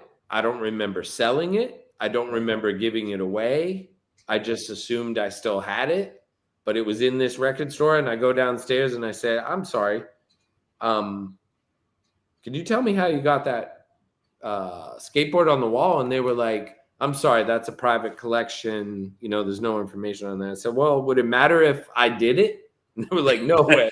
I had to show them my passport, and they were like, oh yeah, we bought this off another guy. Could I ask you how much you bought it for? No, I'm sorry, we can't tell you that. So it was like it was like that weird phenomenon of like, where did this come from? How did they get this? Like, I don't remember ever giving this away. So I think that's part of like, that's just part of the zeitgeist, though. You're gonna whatever you did is gonna outlive who you are. Like your physical won't be here, but these items will be here. The songs will be here. The art will be here. And I mean, that's part of what making art, whether it's music or architecture or art or writing or whatever else, is like there is a legacy to that. I know some people are more conscious of it than others, but that's an important part too. So.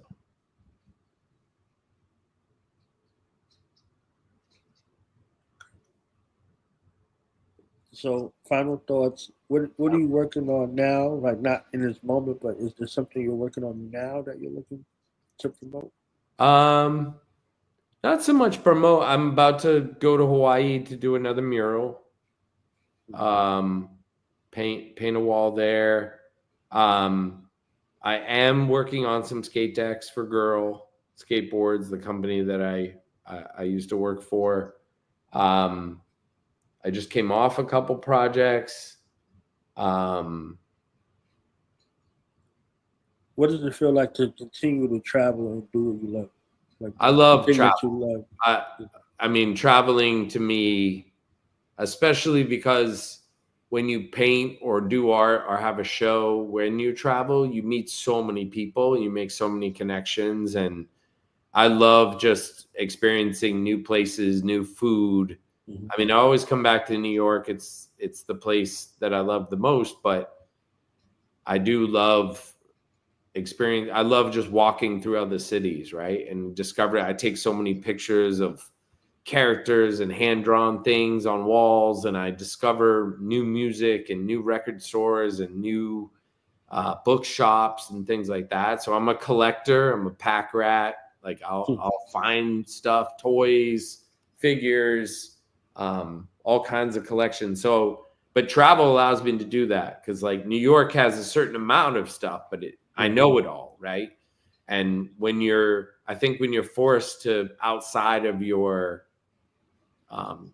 usual things, you learn more, you see more, you discover more. And so that's always been a big benefit of doing this thing and traveling. But to make art in communities, in places, that's how you really get to know the city, because you meet a lot of people and you become part of that city. And a lot of people will bring me, because they follow me on Instagram, and they're like, oh, I know he likes donuts, I'm going to bring him donuts.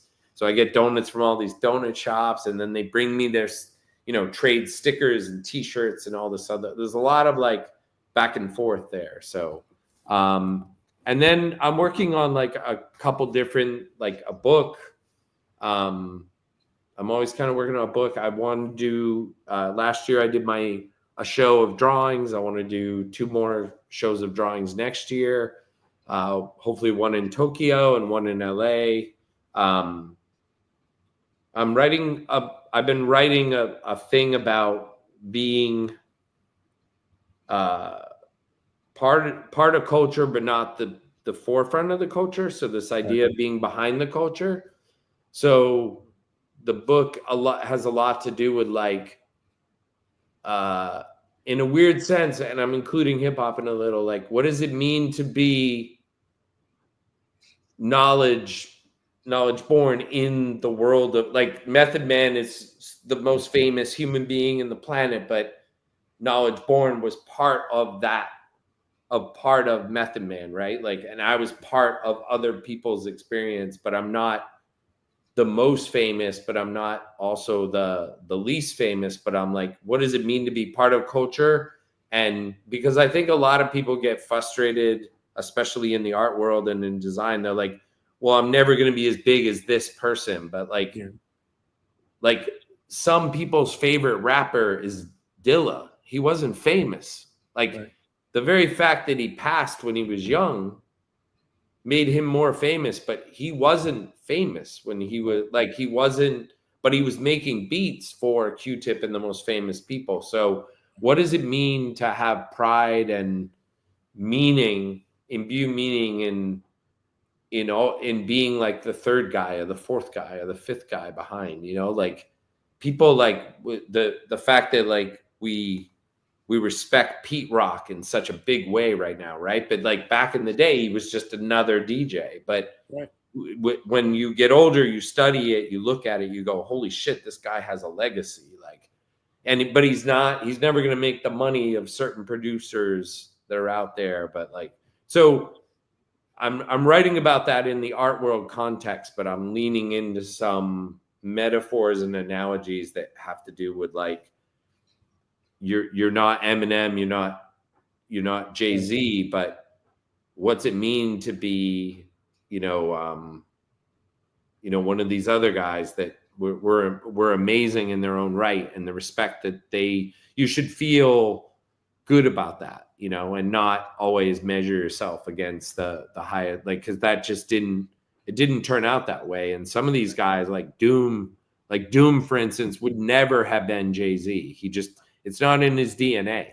He would always be Doom, like there's no way he could be that big and that crazy and like, but that's some people's favorite rappers, right? Like, so that's some people's favorite rapper is Doom, and he didn't have to be like, and it's not Jay-Z, even though Jay-Z's made the most money and the biggest star in the world. So it's kind of like, I don't know. I've been writing a lot about that, and maybe it's just me doing my own therapy, but it's also me sort of like coming to grips with like, you always want to be the top dog. You always want to be number one, but only a few people can be number one. So it doesn't always turn out that way. But there is an interesting thing. Like when Fat Beats, the record store and Turntable Lab once called me the peanut butter wolf of hip hop design.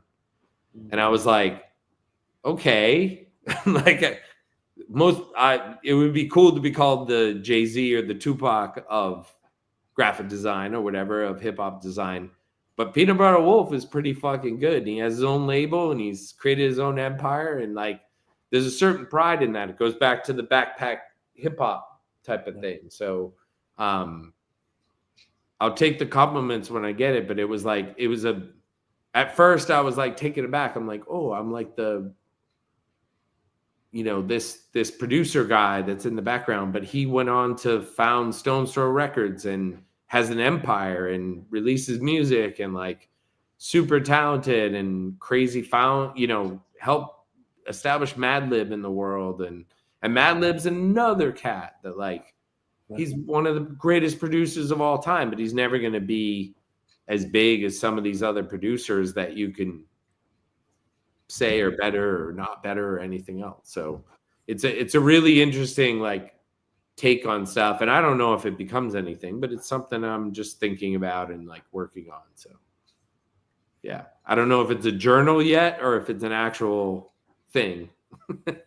It works. Everybody, I promised my mother, God rest her, a book when I was 9, and it took me till I was in my 40s to write it. Yeah. But it's written. Your stories are written. My children, they got a chance to read them. My family's got a chance to read them. And, different people all over the place that got a chance to read them. Everybody says what's not their thing, that it's not going to work. They told RZA, 9 dudes, that's too much, it'll never work. And it changed the world. It never was going to work. Self-destruction, Kara said, it was too long to be on the radio. Yeah. So there are things that come in your life in the impasse, and there's only spaces that you can go and what you do. And somebody who's witnessed it can be inspired to want to talk about it or write about it. You were in Japan. You went downstairs into a private chamber or saw something you did 30 years ago. Yeah. That meant that, and that means the world to them. You see what I'm saying? Like, so all of these things become collector spaces and archives of the future. The future. Yeah. If you do something that God puts on your heart, not the thing you might want to do, because those things, they're short-sighted. If you get that, it doesn't matter now. a million years from now, when somebody finds it, they're going to find you. As long as people can find you, as long as people can remember you, as long as people have something where they can say your name, you never die. You know, they said you can kill a man, but you can't kill an idea. So remember that when we create what God puts in our head and our heart, things that keep us up all night, right? Messes with our sleep schedule, all of those things, because that idea is after us because we're the only one that can bring it to life. And if not, it moves like momentum, right? You feel air, but you can't grab it. So that grasp for that space of continual, creativity, if it comes to you, it's a blessing. It's a blessing for you in the moment, but it'll be a blessing for millions after. So they decide, what it is you created for them now versus the space where you created for your own, situation. So once they grab a hold of it, they see it now. And now it's like, it's almost like you knew what I needed and you did it. Yeah. I didn't have the articulation, but you had the inspiration and the execution. Yeah. So it's like breathing now. But it's not something that you take for granted. It's something that you study with every single thing to give it its credence. So everybody can't do it. It shows like there's a thing in the society now because of the influx of gross capitalism that everybody can do everything, so nobody values anything. Yeah, and it appears 100%. That way, but it's not true. 100%. You understand what I'm saying? It appears that way. And that's the artificial matrix womb that folks are talking about. Yeah, that is 100% true. The womb of the mind and the womb of the reality. Think about forever. Tomorrow it might take some time, but forever. We remember seeing Adam Sandler on the Cosby Show. You would never think in your lifetime that Jack Nicholson, Marissa Tomei, and Adam Sandler would be in the movie together. Yeah. The guy from One Who Flew Over the Cuckoo's Nest is over there with the guy who was Theo's friend. You understand what I'm saying? Like the worlds, they combined. Marissa Tomei was in a different world. So these are all the worlds together. And it was like, this Happy Gilmore stuff that you're doing, we don't like it. He was like, all right, I'm taking my ball and my team and watch this work. Yeah. So the people who get typecast, the people that they push to the side, the people that they step over, the people that they think are going to go quietly into the night are the reasons why culture shifts. Yeah. It doesn't come from a place of comfortability. It comes from a place of despise. Hip hop didn't come from music. It came from the lack of music. Yeah. You know what I'm saying? And all they did was, I don't got a drum, I'm banging on the desk. Now he's a trouble kid in the class, or she's a trouble kid in the class. Give her a drum, give them something. So the heartbeat became the lunchroom, the lunch table. Yeah. And that was attractive. Yeah. So you're doing something that draws people near and that's close to you. And it all created a whirlwind of change. So and history is really long. Like history is really long. And that's why when there's art and artists, there's shows that come out from artists who have been dead 30 years and someone stumbles onto their work and suddenly they're back in the zeitgeist. They're back out there. And even like these documentaries that are coming out about Memphis and about, the Sly Stallone one, Sly and the Family Stone one. And like, you start to realize like a lot of people didn't even know he was still alive. I know he passed, but when they saw that documentary, they're like, what do you mean he's still alive? Like, I thought he was already passed. Like, and then how long did people started VJ Ralph McDaniels go with doing what he was doing? VJ Ralph McDaniels did what he did because he wanted to create something that we could see on public access TV before the world got a hold of it. Don Cornelius, same thing. He's like, what? You want people to be dancing on the nobody's going to go for that. Yeah. People, they'll tell you those things, right? They'll tell you, Otis Redding, you shared a birthday with him, sitting on the dock of the bay. He thought he was going to leave Georgia and go be a star. Right. The song that people are dancing to and like, sitting on it, he was contemplating living or dying. Right. And he's telling you in the song, like, I'm just out here watching the ships roll in. Like he wanted to join the water. And that's a catalyst where he was that way and it changed his trajectory. Yeah. We have to remember those things, right? We have to remember not just the things that are there, but all of the lessons that we can conjure up. And this, mind mapping that you're doing is creating another space where you can exist from creating the characters to being the character. Yeah. You know, and sharing your stories, the stories that the world may never hear, but your family will. They won't have to try to figure out who Pop was or Grandpop, whatever the case may be. So yeah, if and your you family think about gets in that. and tries, That's when it becomes real, when you have children and you're like, wait, I want them to remember. I want them to have the stuff that I collected, or the stuff I want them to read some of my sketchbooks and look at that stuff someday, just to get a feel of who I was, or remember who I was, and then they can pass that on. But it's that idea that history is long and people rediscover all the time.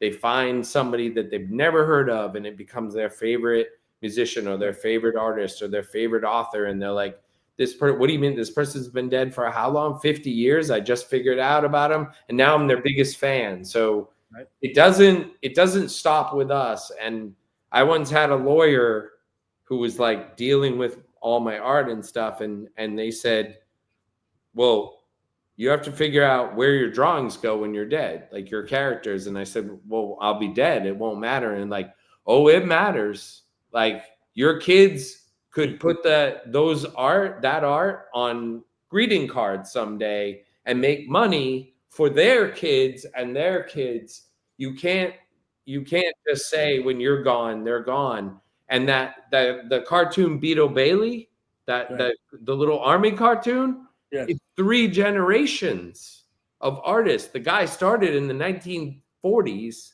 He passed it on to his son, who then passed it on to his son, and they've all eaten for 75 years off one cartoon that came there. And you just don't think that way in your life. You're always like from doing the Twilight Zone to Black Mirror thing, and everything in between, from the Twilight Zone to Black Mirror. You know, you get those opportunities. They continue to go to Outer Limits. You know, all of those. Yeah, his children, his grandchildren.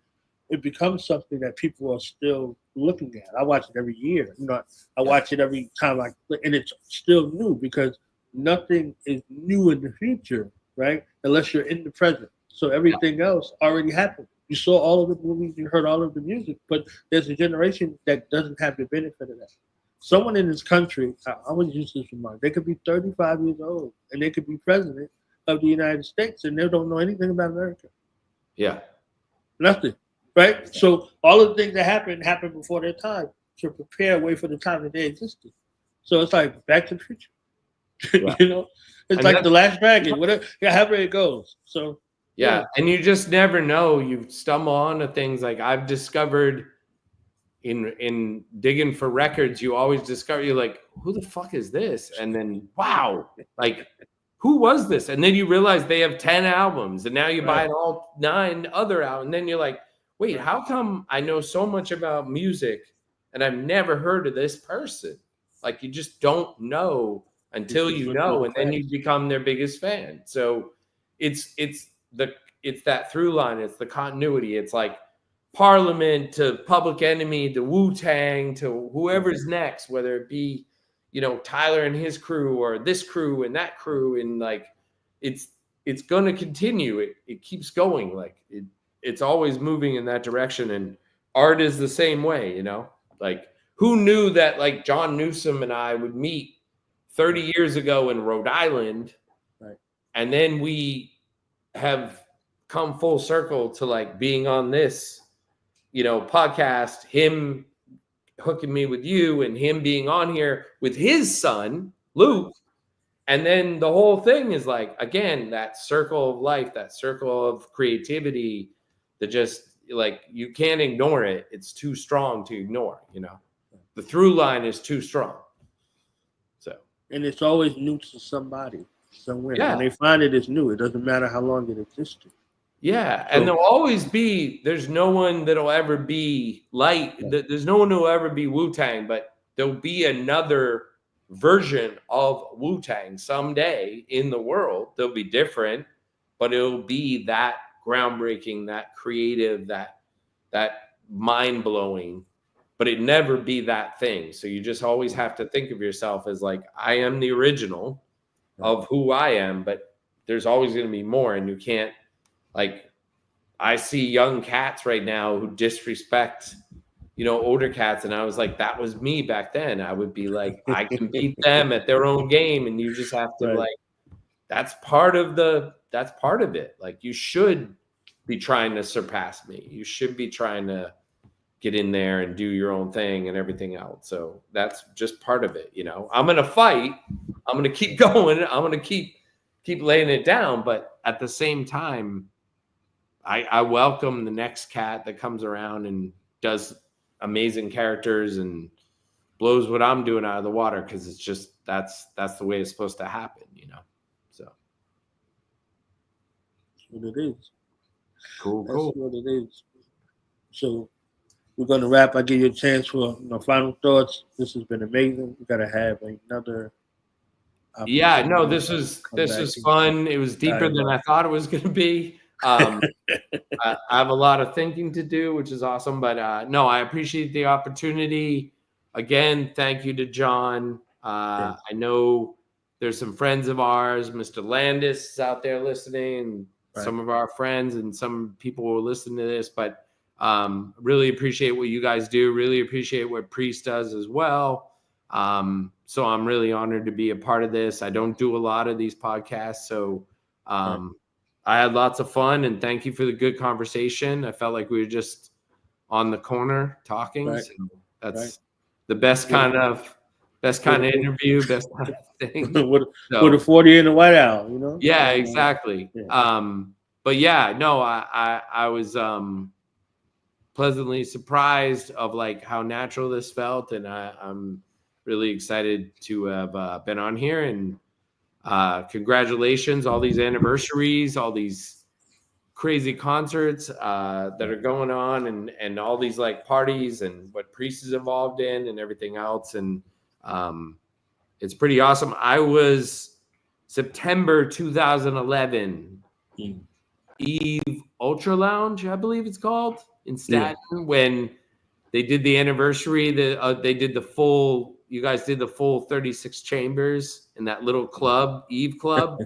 In 2011, I trucked out there, took the ferry out with a bunch of my friends, and we were at that show. That was so long ago, but that was part of that whole Red Bull. They had Black Moon play their album, and they had you guys. That was an amazing moment, and like it sounds like just all the anniversaries keep coming, and all the Supreme Clientele 2 just out, and like all this stuff, like Wu-Tang just keep doing it, and like you guys, your presence is always felt, and it always makes me feel like home. So I appreciate you. Thank you so much. Thank you so much. It's forever, and it's for the children. And it's Virgo season, so have a great Virgo season, my friend. Yes, you as well. Thank you very much. I'm gonna take off, right? Yes. And you're gonna go. Keep going. Okay. More songs coming? Something's cooking. Okay, cool. Right I'll keep watching. Thank you. Right. I'll talk to you later. Peace, man. Peace. Bye.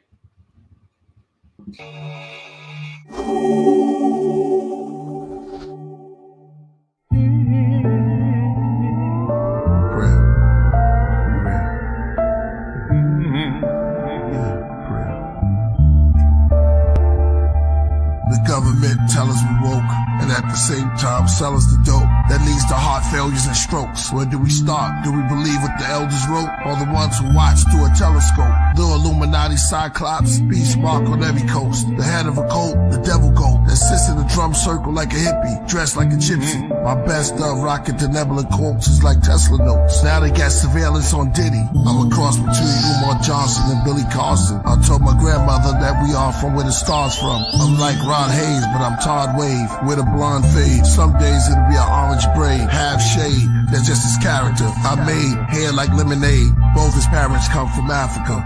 Y'all know the prototype. It's the walking life. See, the sun is the source of light. They made my quartz bright as New York at night. They say when Walter Wright, he can steer Hathor to the boat of the moon. Into the cliff, sent to the glyphs to open the tombs. They say Killah flows is like pillar porticos that fulfill the scrolls made of silver and gold. The bars I laid is like sculpted on the architrave. I wrote it like an art display with gods and goddesses with darker shades. I wrote it in the chamber, glowing like the child that was golden in the manger. Only 3 kings knew he was growing to be the savior. Okay, back to rap more about Hathor, the cow-headed near the Nile desert. Under the white clouds, the native dancing in the powwow. He wore the head crown of owl feathers. As the clan went from loud records, and priests and Jizza wrote their signature down on Geffen. And hip-hop's are where I found the presence. The shepherds are coming down from Mount Everest, surrounded by peasants. With unclean skin disease, they called them leopard. I pointed a finger up and moved it around till I found the nebula. I told them I walked through Babylon, Persia, and Mecca. I talked the bees out their nectar,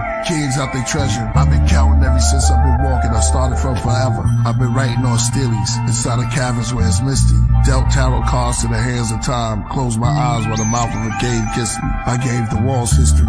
Y'all enslaved us all misery. That's why I shaved it off and came back bald, a mystery. I wrote it all on big slabs of lapis, lazuli, channel vibe to the candle fire. 12 candlesticks sits on amethyst. I write my scrolls on the clove of a rose. You see them when they unfold, the untold secret me and the queen bee hold. So when they make the pollen bin, I can communicate with the insect world like King Solomon. I mean solar gems, most roll to him. Then I went rogue on them, those who stole my pen. Then I went ice cold as wind. Geminis we roll as twins. When we take the mic, we're the walking life.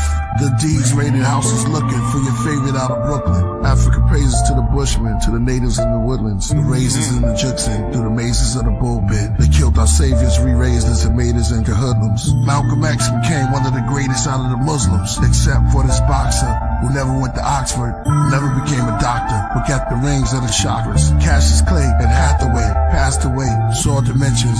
George Benson, could this be a masquerade? Preacher said fast and pray. My mother's not there, but I asked her grave. Tiffany's not here, but her ashes stayed. What word will Prince and Michael Jackson say? I was a boy, now the mirror showed me patches of gray. Then it got black, and I started like tapping into a haze. Dazed. The mirror said your hair looked glazed because that's how much passion you gave. This is what happened, you still rapping. The mirror became my healer when it told me I was a pyramid giver, a gold spitter and a soul filler. I came to slay the Antichrist. Walking life, walking life. Yeah, that's what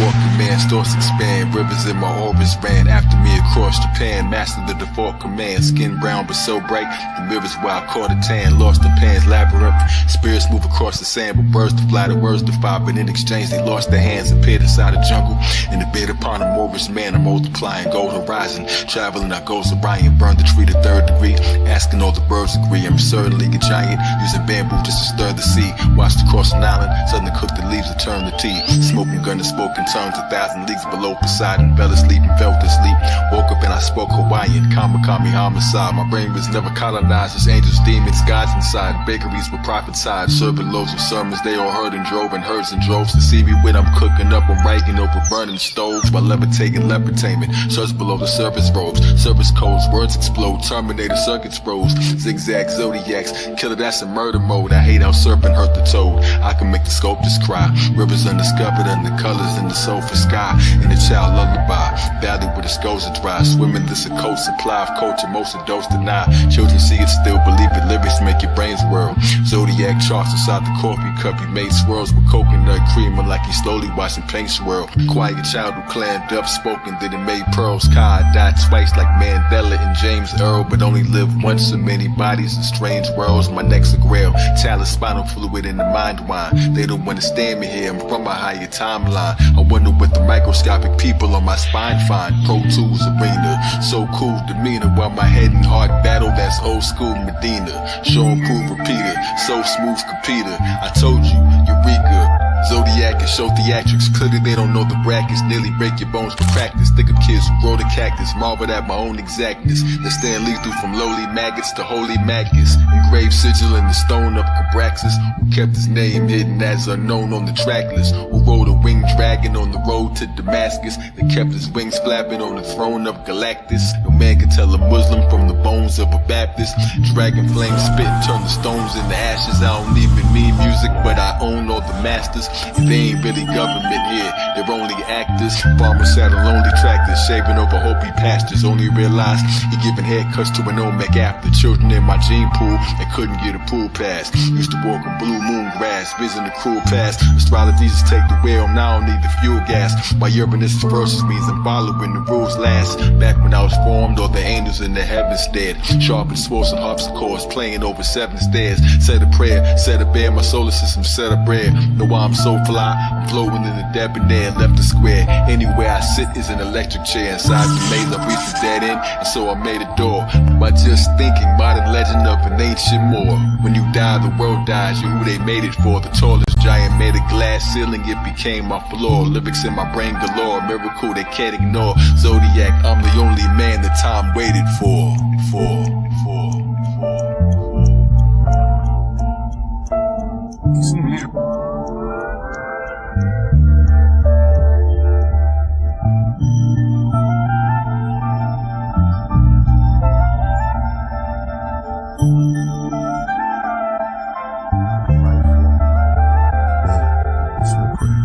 Now, who are some of your early influences? Well, the planets, the creator, mythical gods, rhythms, people, flowers, everything in nature, inspiration.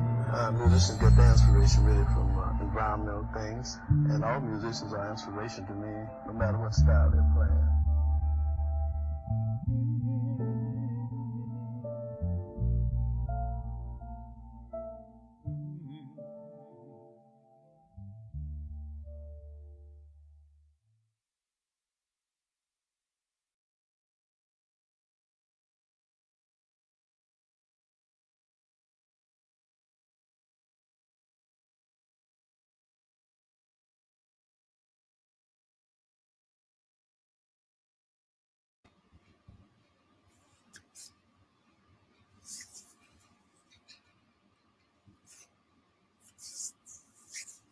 Six years ago, I set forth a determined idea to put some things together, so this Friday, August 29th, for a couple of different reasons, Luke Newsom Radio had its first episode.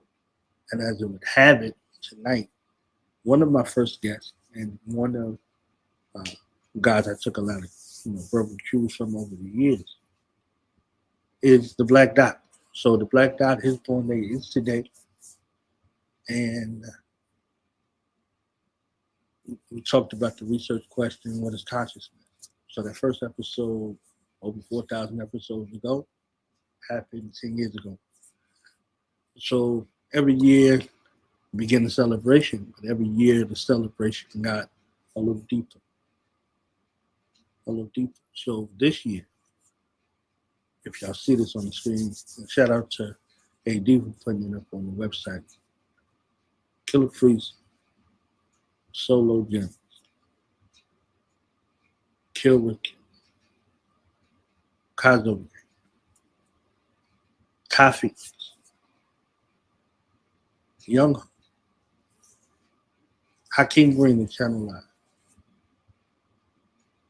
all collaborating together with DJ XS and Miami Low Life crew, La Plancha Hip Hop, converging on one place together.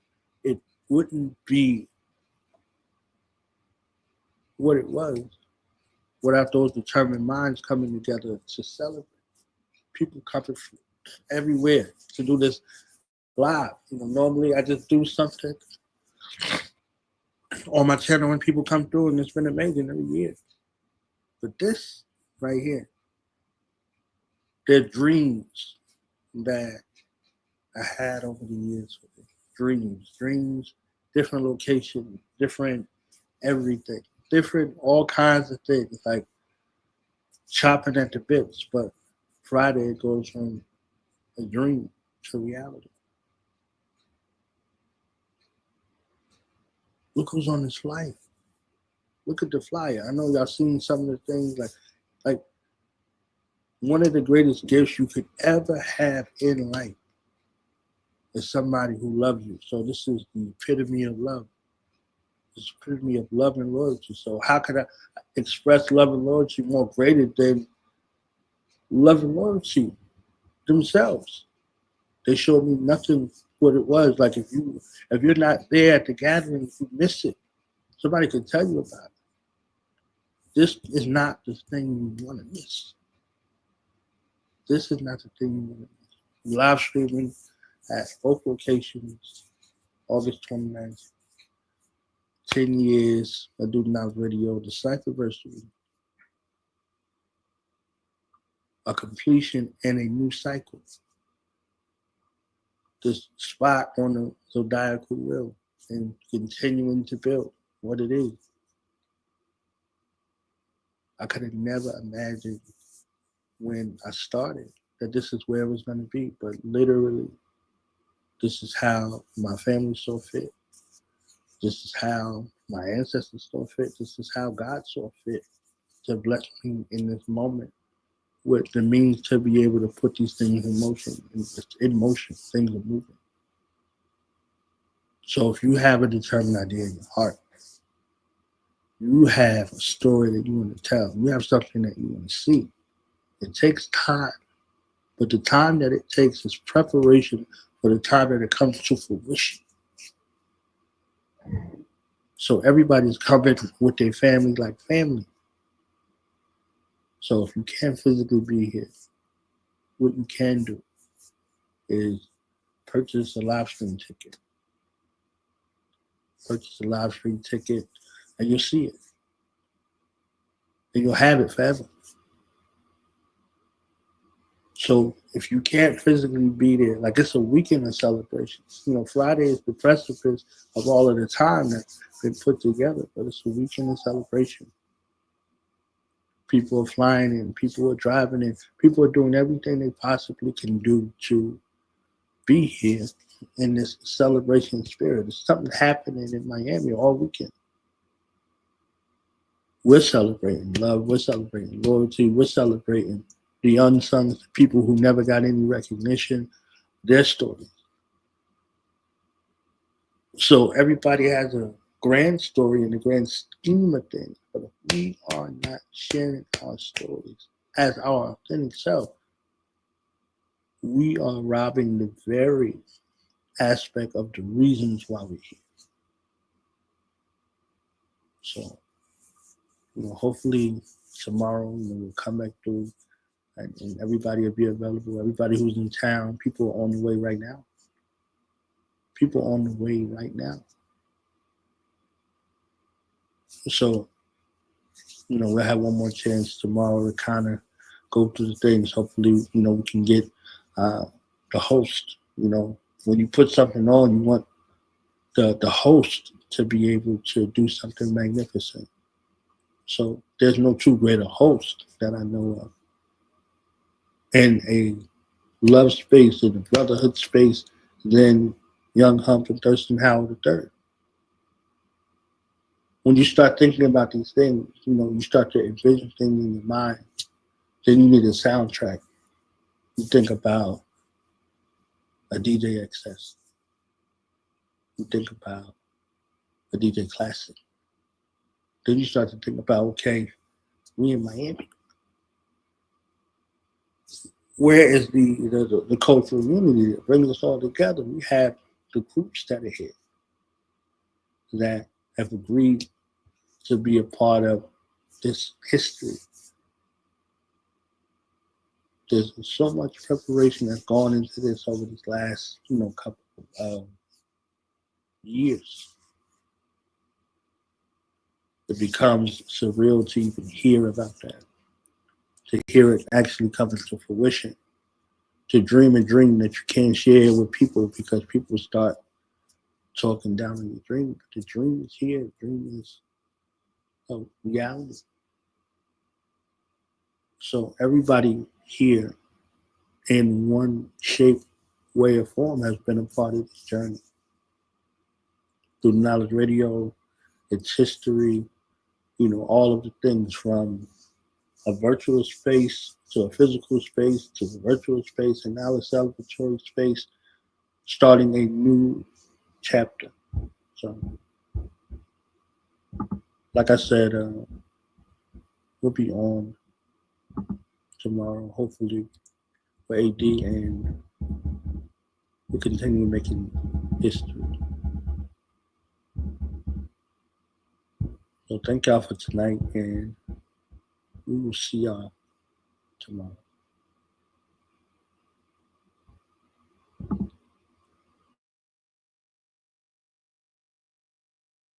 Tell them, no matter what you do, just do and stay true. No matter what you do, just do and stay true. No matter what you do, just do and stay true. The American saga, straight from the root. Yeah, American saga, more like a tribal chief.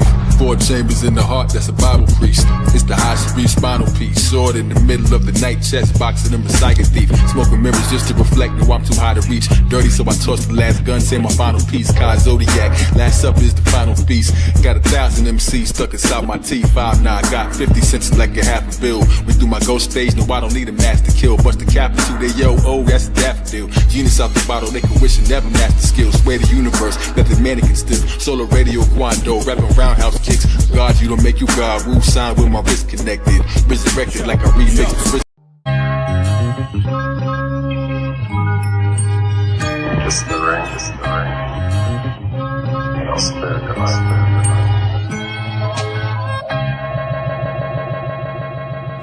Born natives in the flesh with the hidden wings. I'm talking angles that connect, it's a different thing.